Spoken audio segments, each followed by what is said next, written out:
Buenos días, bienvenidos a nuestro tiempo devocional Tu Palabra para encontrar el camino. Hoy es 30 de mayo del 2023 y vamos a continuar con la lectura de la Biblia en un año con el Evangelio según San Mateo capítulo 26.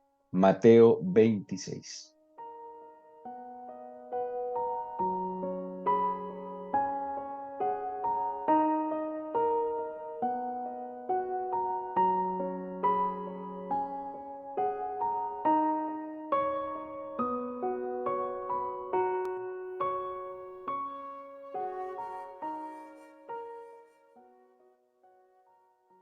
El rey, el soberano, viene a pasar su prueba más dura. Entramos ya o hemos entrado ya en la última semana en que el Mesías, el ungido, el enviado, el hijo de David, la raíz del linaje de Isaí, pues ha de cumplir el plan y el propósito, ejecutar el plan de salvación por parte del Eterno.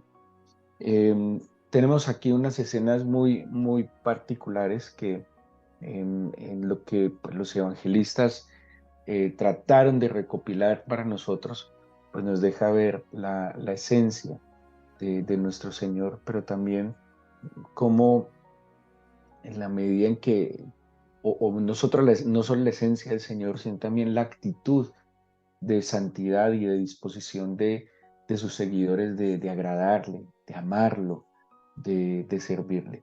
En el capítulo 26 entramos ya en los últimos días de vida antes de la crucifixión del Señor.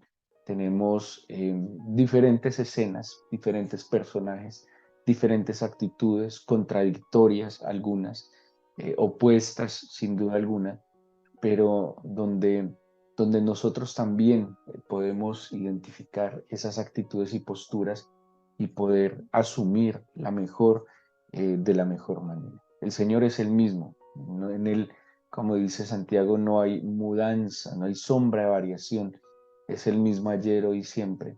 Y más bien los que podríamos ser variables o volubles somos nosotros, pero Él es inmutable, Él es inconmovible, su amor no cambia, no varía, no disminuye, su amor es eterno, su sabiduría, su inteligencia, su paciencia es completamente inconmovible. Y, y ante esa inmutabilidad de su ser, pues somos nosotros los que deberíamos como ajustarnos, identificando cada una de sus virtudes. El capítulo 26 entonces aparece el complot para las autoridades religiosas, la verdad, más para las autoridades religiosas que para las autoridades políticas. El Señor se había vuelto una piedra en el camino, se había convertido en una dificultad. En sí, para las autoridades políticas, no, porque el Señor de ninguna manera estaba pretendiendo eh, iniciar una rebelión en contra del Imperio Romano. Era, era una postura más bien de una revolución interna, de una revolución en el espíritu, de una revolución en el alma, en el individuo. Nunca. Y seguramente hay interpretaciones que se le han querido dar a la vida del Señor, poniéndolo como un revolucionario social, político, y ni siquiera religioso, porque no era su pretensión. Ahora, que sus palabras, que sus actos fueran revolucionarios, claro que sí, porque obviamente estaban eh, pues rompiendo toda una dinámica que traía del mundo, pero nunca el Señor enseñó rebelión, nunca el Señor enseñó desobediencia, anarquía, de ninguna manera. Pues el Señor es Dios de orden, el Señor bendice el orden, el Señor está en el orden desde la misma creación cuando crea la luz, cuando pone la luz, el Señor inmediatamente coloca y busca nombrar, separar y poner en orden todas las cosas. Entonces, no tiene sentido, no hay manera de interpretarlo de esa manera, que el Señor pudiera generar algún tipo de anarquía en la sociedad. Por el contrario, su pretensión era poner en orden todas las cosas, que el ser humano volviera su corazón al Padre, que el corazón de los hijos volviera a los padres, que los padres a los hijos. Y es una revolución del amor, es una revolución que procura es que internamente cada individuo se transforma. Y eso, como fue en esa época, es en esta época.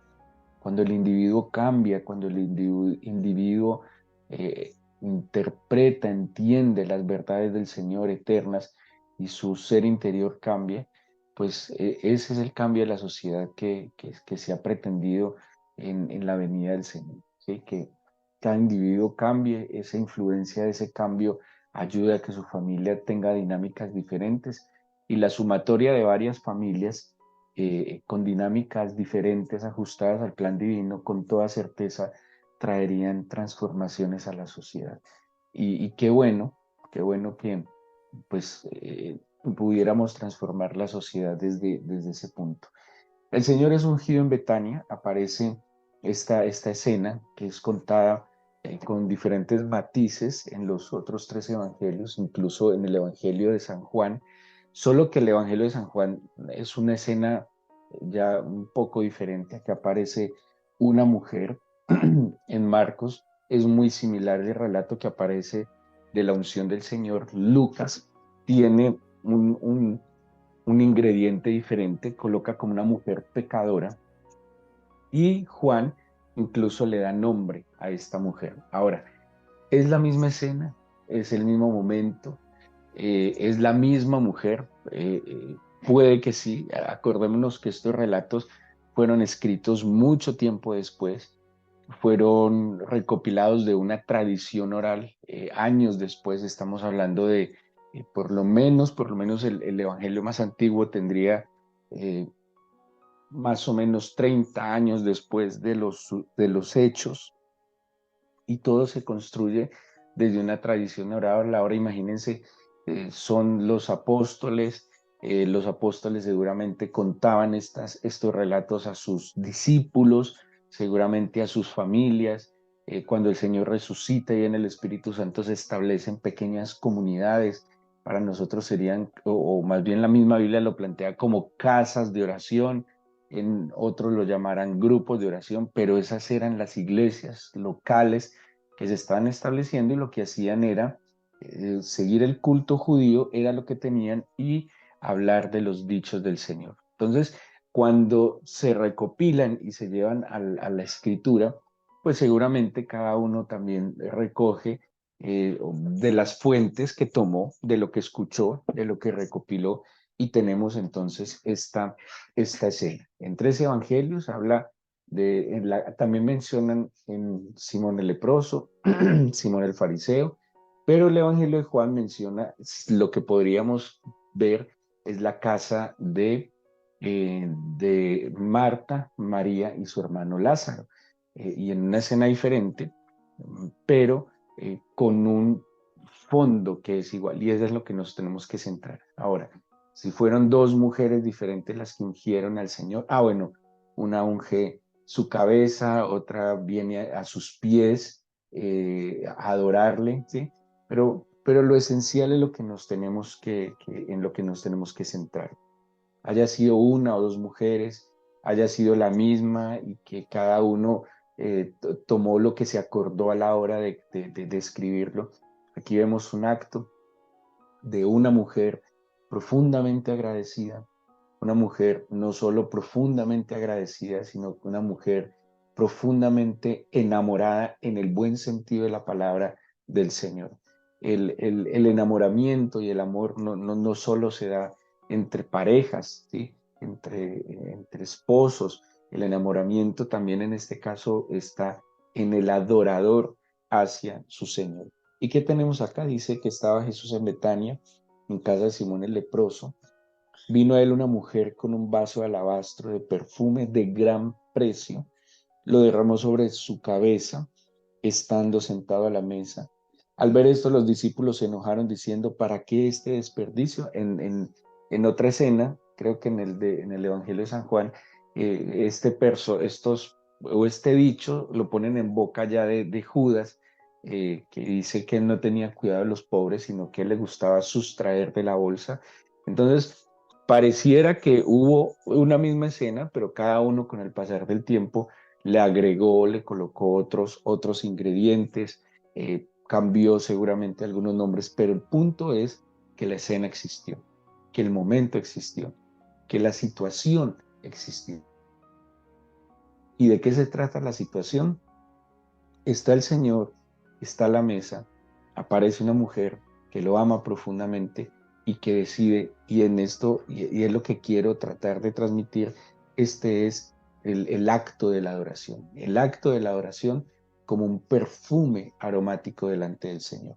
Dice el versículo en 8, ellos pues diciendo para qué este desperdicio, esto podía haberse vendido en gran precio y haberse dado a los pobres. Esto también muestra que había una genuina preocupación por la necesidad del prójimo, ¿sí?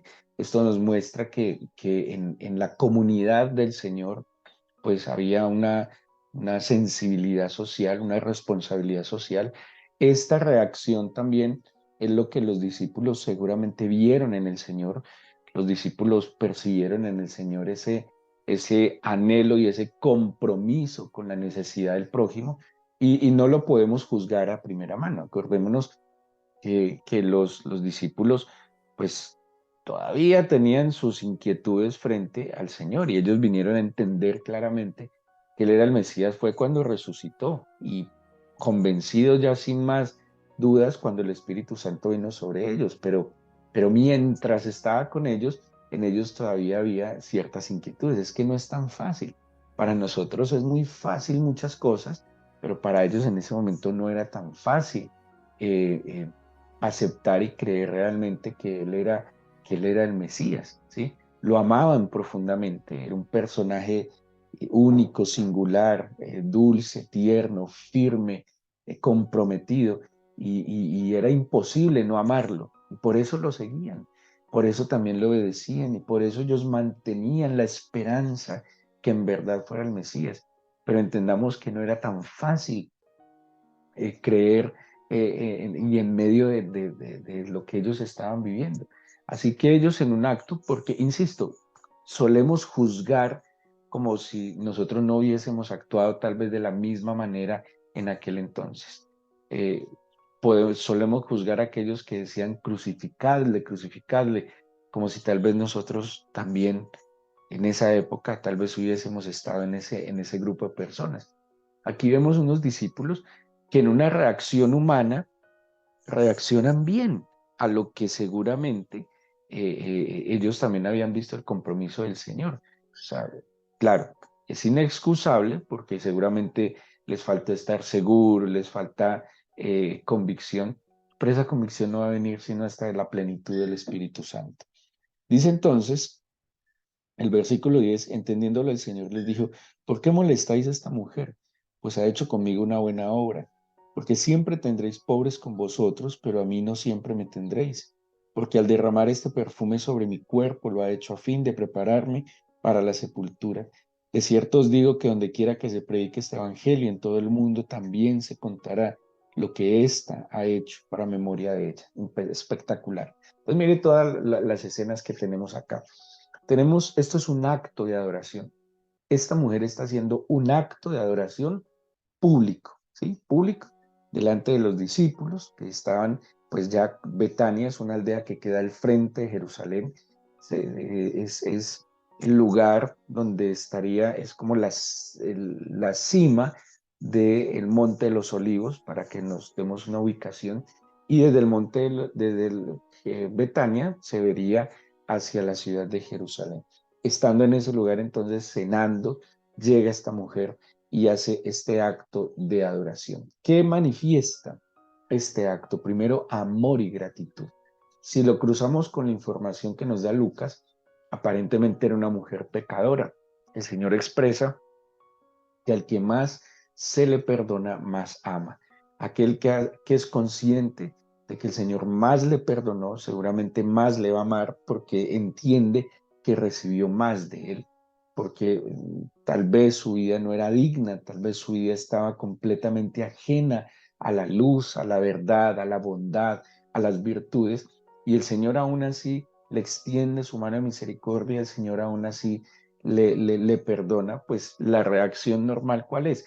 Gratitud y amor. Y este es el reflejo a través, o más bien, esto se refleja a través de la adoración.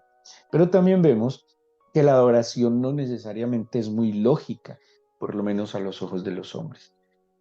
Cuando cruzamos toda la información de los cuatro evangelios sobre esta mujer y nos ubicamos en la historia, se hablaba de que este perfume representaba en muchos casos la dote de una mujer para sus nupcias, ¿sí? Acordémonos que cuando hablamos si fuera María, la hermana de Lázaro y de Marta, ellos eran huérfanos, y Lázaro era como el hermano mayor que las había o que las protegía. Así que si cruzamos toda la escena, digamos que fuera María, una mujer huérfana, este sería la dote para poder, em, pues, como contraer nupcias, ¿sí? Era como lo que ella aportaría, tal vez una herencia, y esto resalta mucho el valor de la adoración. ¿Por qué no es lógica? Porque es como si pusiera toda su vida ante el Señor. Y hay actos de adoración que no tienen lógica, ¿sí? Para mucha gente, que usted vaya, que se levante un domingo temprano y vaya a su iglesia a adorar, que vaya a su iglesia a alabar al Señor, porque ¿qué es lo lógico? Que los domingos usted se levante tarde. Lo lógico es que usted, haga otras cosas, se vaya a pasear, haga compromisos, porque ¿qué es lo lógico? Usted trabajó toda la semana y pues se merecería un tiempo de descanso, de ir a visitar familiares o ir a tantas cosas. Pero que no es lógico que usted se levantó temprano, se arregló, se desplaza hacia su lugar de culto, su iglesia o el lugar que usted tenga donde se congregue, ¿sí? La adoración no es lógica. No es lógico que usted pase una noche cantando alabanzas, estudiando la escritura, porque ¿qué sí es lógico para este mundo? Que usted desvele o trasnoche viendo televisión o bailando, tomando trago, licor y gritando y hablando necedades. Eso sí es lógico. La adoración no tiene lógica en este mundo. La adoración no tiene sentido en este mundo. ¿Qué hizo esta mujer? Puso todo lo que tenía delante del Señor, a sus pies, en un acto supremo de adoración y de amor. Eh, ¿Qué más nos enseña esta escena? Bueno, hay que aprovechar las oportunidades que tengamos para hacer lo que es bueno y correcto. Mire, mire, ¿cuánto tiempo hubiera tenido esta mujer para hacer este acto de adoración? Esta era su oportunidad. En pocos días el Señor iba a ir a la cruz. En pocos días el Señor iba a ser sacrificado. En pocos días ya no iba a estar en medio de ellos. Ella vio la oportunidad, ella no lo dudó, no lo pensó, es ahora o nunca. Sí, eso es lo que ella nos está demostrando en esta escena.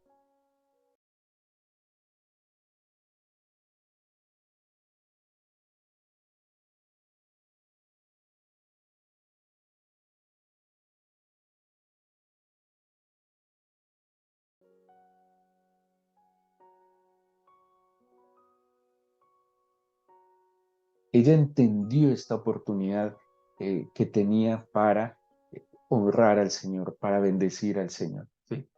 Era la que tenía, la que le llegó a la mano, la aprovechó y pues lo hizo. Y algo muy importante que lo dice el Señor Jesús. Dice el versículo 13: de cierto os digo que donde quiera que se predique este evangelio, en todo el mundo, también se contará lo que está hecho para memoria de él. O sea, el acto de adoración perpetúa la memoria del creyente, primero delante del Señor. Y según esto, en esta promesa que el Señor hace para memoria de esta mujer. ¿Sí? Por eso es y se tiene así la adoración como un olor fragante, como un memorial. El Salmo 20 lo dice. Cuando nosotros ofrecemos delante del Señor, cuando se estudia sobre la adoración empieza en el Antiguo Testamento desde la ofrenda, cuando Abel decide ofrecer al Señor lo mejor. Adorar es ofrecer, ¿sí? Adorar es servir, adorar es buscar, adorar es subir, adorar es postrarse, adorar es proclamar, adorar es aclamar, adorar es rendir nuestra vida delante del Señor. ¿Y en qué se convierte la adoración? Pues en un modo o en un memorial, primero delante del Señor, pero según esto incluso delante de los hombres. Y se cumple. Hoy estamos reunidas ciertas personas haciendo memoria de este acto sublime de adoración. Cada vez que usted va más allá de la lógica, cada vez que usted hace un acto de adoración delante del Señor, está de alguna manera como enviando un memorial al corazón. Y el Salmo 20, que me parece maravilloso, el Salmo 20 nos deja ver que ese memorial de adoración va a ser tenido en cuenta en el día del conflicto y en el día de la dificultad. Sí, a mí me parece una promesa extraordinaria del Salmo 20. Dice, el Señor te oiga en el día del conflicto y el nombre del Dios de Jacob te defienda, te envíe ayuda desde el santuario y desde Sión te sostenga, haga memoria de todas tus ofrendas y acepte tu holocausto, te dé conforme al deseo de tu corazón y cumpla todo tu consejo. ¿Sí? El Salmo está prometiendo que aquel que aprende a adorar, que aquel que pone perfume fragante delante del Señor, va a tener, digamos así, un fruto en el momento en que más lo necesite. ¿Sí? ¿Se acuerdan cuando Noé presenta la ofrenda después de haber salido del arca? Dice que cuando el Señor percibió el aroma de la ofrenda de Noé, él se acordó de Noé y de su familia. Es un memorial lo que esta mujer estaba haciendo. Y hoy sabremos con certeza pues que seguramente está muy cerca del corazón del Señor en la eternidad. Luego viene una escena también dramática en la Santa Cena, donde aparecen dos personajes que hacen dos cosas. Uno, aparece la traición y dos, la negación. Bueno, ya lo sabemos, el traidor es Judas y aquel que lo niega es Pedro. El traidor no tuvo oportunidad de redención, el que lo negó tuvo la oportunidad. Esperemos que si lo hemos negado, pues tenemos la oportunidad de no negarlo más y de manifestar, de proclamar al Señor, al Rey de Gloria. Y por último, en lo que nos da el tiempo en este espacio, la oración del Señor en Getsemaní. Getsemaní quiere decir algo así como piedra de molino, muy simbólico que el Señor haga esta oración en la piedra de molino. La piedra de molino iba a, ¿qué función hacía? Machacar las olivas para extraer su aceite. Es una escena traumática, pues para ninguna oliva debe ser muy agradable tener el peso de una piedra de molino que es enorme, enorme. La piedra de molino, no nos imaginemos un molino nuestro, es una piedra enorme, tan enorme que tenía que ser movida por una bestia. Eh, y allí mismo el Señor tuvo que ser triturado en su alma también, pues en el cumplimiento del propósito del Señor. Pero ¿qué vemos acá? El Señor expresa que está su alma muy triste y está experimentando angustia. En medio de la tristeza y la angustia que el Señor experimentó como humano, ¿sí? Pero también como hijo del Señor, al saber lo que le esperaba. ¿Qué le esperaba? Un sufrimiento físico enorme, sin duda alguna, un sufrimiento atroz físico. No solo la crucifixión, sino también pues todo el flagelo físico que le iba a experimentar. ¿Qué le esperaba al Señor?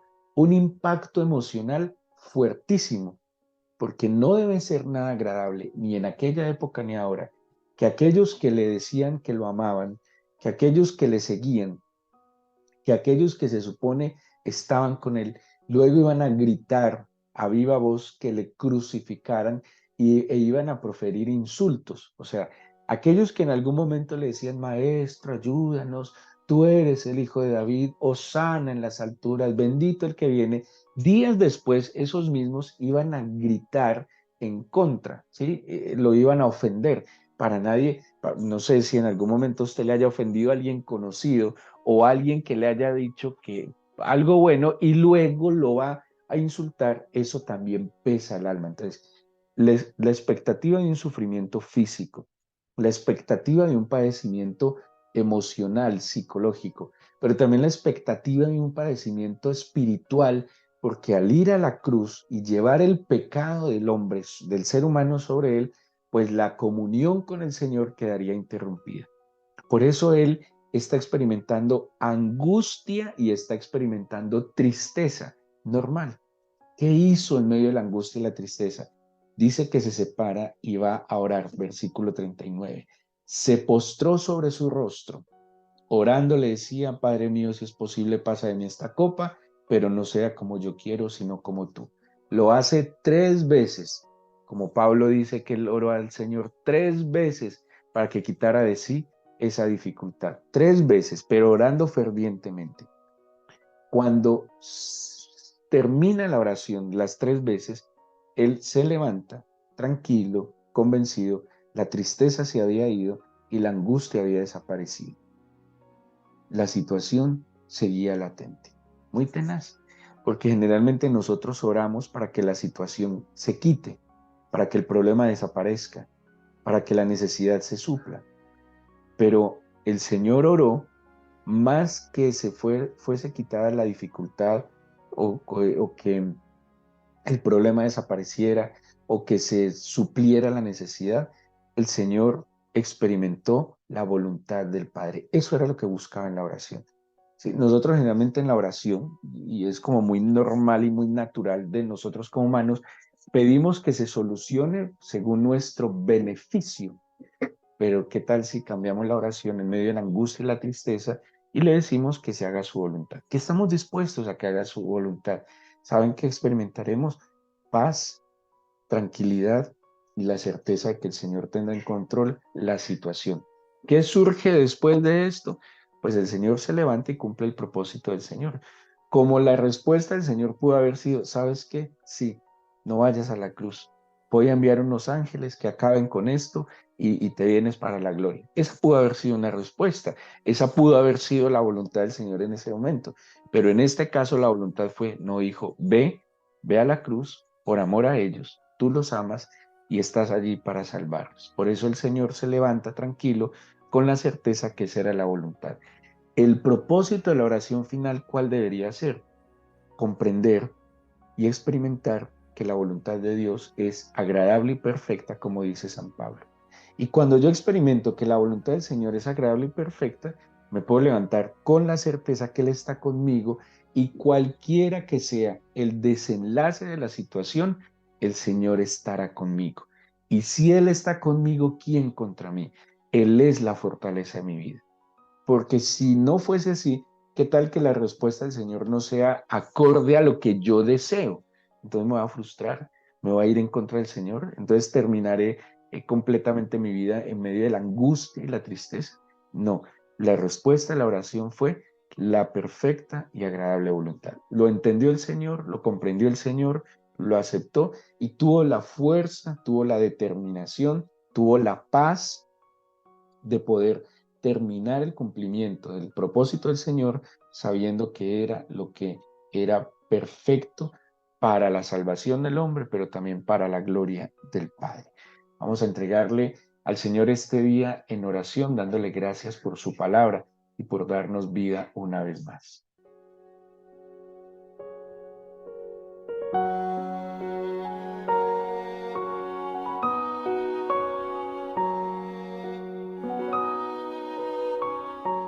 Aquí tenemos, Señor, 2 escenas donde a través de la oración está la adoración, pero también está, Señor, la súplica buscando el alivio de la tristeza y de la angustia. Hoy puede haber en mi corazón motivos para adorarte. Y aquí nos enseña la Escritura cómo hacerlo. Más allá de la lógica, aprovechando la oportunidad, Señor, entendiendo que la adoración siempre será un memorial delante de ti e incluso delante de los hombres. Y que no importa, Señor, lo que otros piensen, es mi amor y mi gratitud hacia ti. Pero posiblemente mi oración no tenga motivos de adoración porque hay angustia, hay tristeza y dolor en mi alma. Entonces la oración debería ser de clamor, de súplica, de ruego delante de ti. Cualquiera que sea mi realidad hoy, tengo la oportunidad de buscarte, hallar tu rostro para hacerte el centro de mi gratitud y mi adoración o para poner delante de ti y en tus manos mi vida. Sea cual sea la motivación que cada uno tenga, aproveche hoy este tiempo antes de salir y adórele si tiene la oportunidad, o simplemente ruéguele para que obre con su perfecta voluntad en esa situación. Trae la paz que sobrepasa el entendimiento y permítenos conocer, aceptar y disfrutar tu paz y tu perfecta y agradable voluntad. Pon tu mano de poder y de sanidad, de libertad y de alivio sobre cada una de estas personas que escuchan esta meditación. Y permite que tu palabra siempre sea la luz a nuestros ojos y lámpara a nuestro camino. Te lo pedimos en el nombre de Jesús. Amén.